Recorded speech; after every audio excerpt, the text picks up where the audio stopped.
Salam persaudaraan dari Bukit Sandar Matahari Ledalero. Kami menyapamu semua dalam senandung ucap salam dalam Sang Sabda.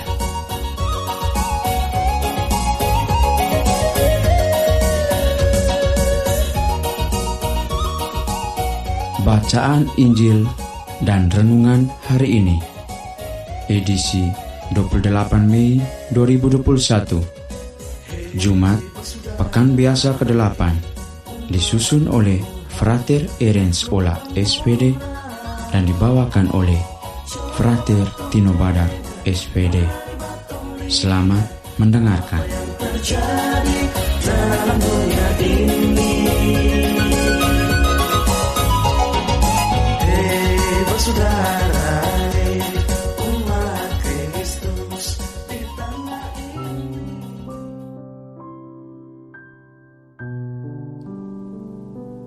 Bacaan diambil dari Injil Markus bab 11 ayat 11 sampai 26.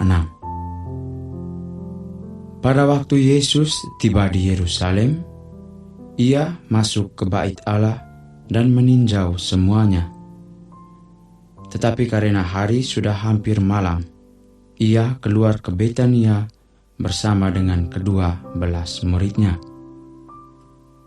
Keesokan harinya, sesudah mereka itu meninggalkan Betania, Yesus merasa lapar. Dan dari jauh, ia melihat pohon ara yang sudah berdaun.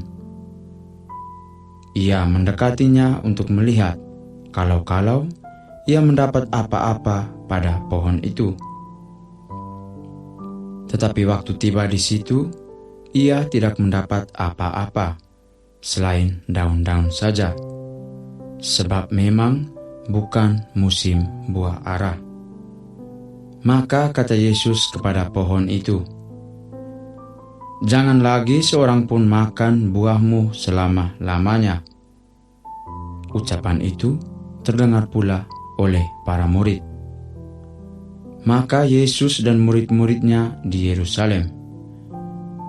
Sesudah masuk ke bait Allah, mulailah Yesus mengusir orang-orang yang berjual beli di halaman bait Allah. Meja-meja penukar uang dan bangku-bangku pedagang merpati dibalikannya, dan ia tidak mengizinkan orang membawa barang-barang melintasi halaman bait Allah. Lalu ia mengajar mereka, "Bukankah ada tertulis, rumahku akan disebut rumah doa bagi segala bangsa? Tetapi kalian ini telah menjadikannya sarang penyamun." Imam-imam kepala dan ahli-ahli Taurat mendengar tentang peristiwa itu. Maka mereka berusaha untuk membinasakan Yesus. Tetapi mereka takut kepadanya, sebab mereka melihat orang banyak takjub akan pengajarannya. Menjelang malam, mereka keluar lagi dari kota. Pagi-pagi, Yesus dan murid-muridnya lewat, dan melihat bahwa pohon ara itu sudah kering sampai ke akar-akarnya. Maka teringatlah Petrus akan apa yang telah terjadi. Lalu berkata kepada Yesus, "Rabi, lihatlah, pohon ara yang kau kutuk itu sudah kering." Yesus menjawab mereka, "Percayalah kepada Allah. Aku berkata kepadamu, sesungguhnya barang siapa berkata kepada gunung itu, beranjaklah dan tercampaklah ke dalam laut, maka hal itu akan terjadi asal ia tidak bimbang hati, tetapi percaya bahwa apa yang dikatakannya itu akan terjadi. Karena itu aku berkata kepadamu, apa saja yang kalian minta dan doakan akan diberikan kepadamu, asal kalian percayalah bahwa kalian akan menerimanya. Dan jika kalian berdiri untuk berdoa, ampunilah dahulu sekiranya ada barang sesuatu dalam hatimu terhadap seseorang, supaya juga Bapamu yang di surga mengampuni kesalahan-kesalahanmu. Tetapi jika kalian tidak mengampuni, maka Bapamu yang di surga juga tidak akan mengampuni kesalahan-kesalahanmu. Demikianlah Injil Tuhan. Terpujilah Kristus.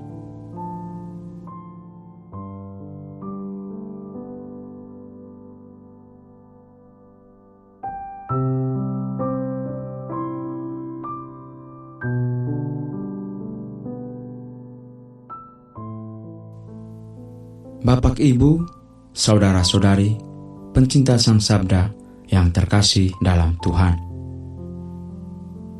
Renungan kita pada hari ini berjudul Dahsyatnya Kata-kata yang Terucap dengan Iman. Orang seringkali abai terhadap kedahsyatan kata-kata. Padahal kata-kata yang terucap dengan iman yang mendalam memiliki kekuatan performatif untuk mengubah, mengarahkan orang, dan bahkan memindahkan gunung. Dalam hidup, kita sering menjumpai secara tak sadar kedahsyatan kata-kata.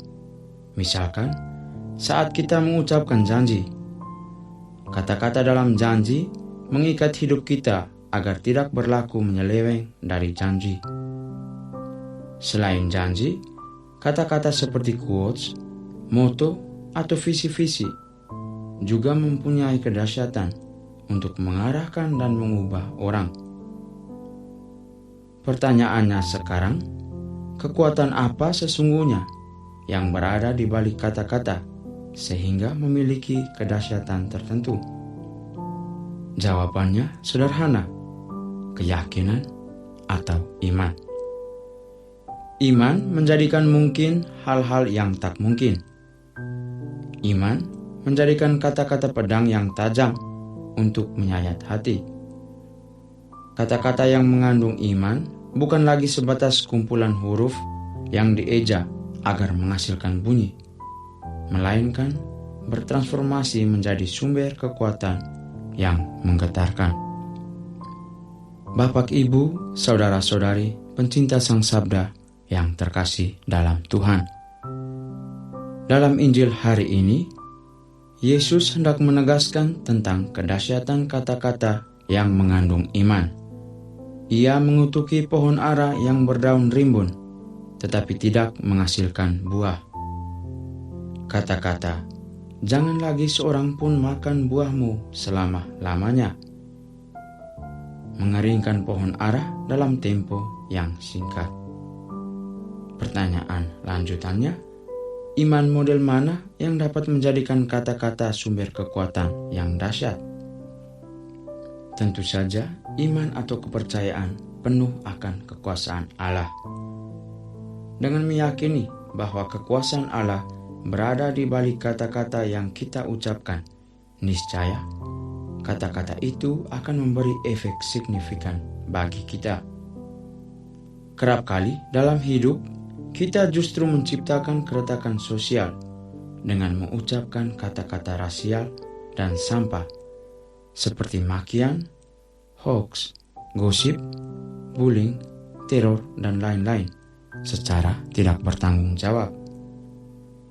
Kita mengucapkan kata-kata tanpa peduli bahwa kata-kata kita mengandung energi negatif yang mematikan karakter, menyesatkan, menyudutkan, dan bahkan membunuh sesama kita secara perlahan.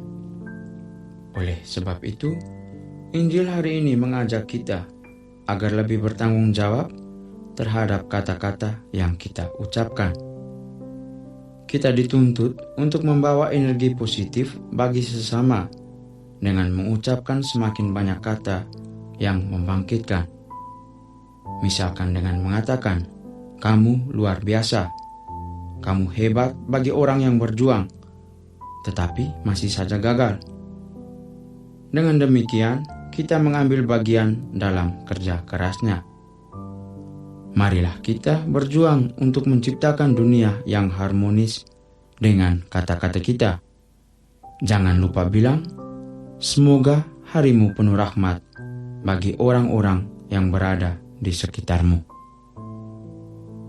Semoga. Amin.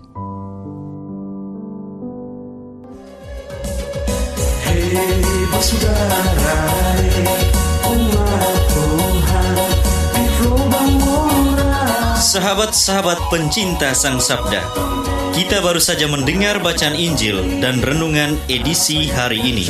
Sampai jumpa kembali pada edisi berikut. Terima kasih kepada Divisi Kerohanian website Seminari Tinggi Santo Paulus Ledalero. Semoga Sang Sabda menjiwai seluruh pengalaman hidup kita hari ini. Tuhan memberkati kita sekalian. Amin. Dalam satu hati, di dalam kasih Yesus. Mari dengarkan sapaan sabda dari komunitas Seminari Tinggi Santo Paulus Ledalero setiap hari Senin sampai dengan Sabtu di www.seminariledalero.org.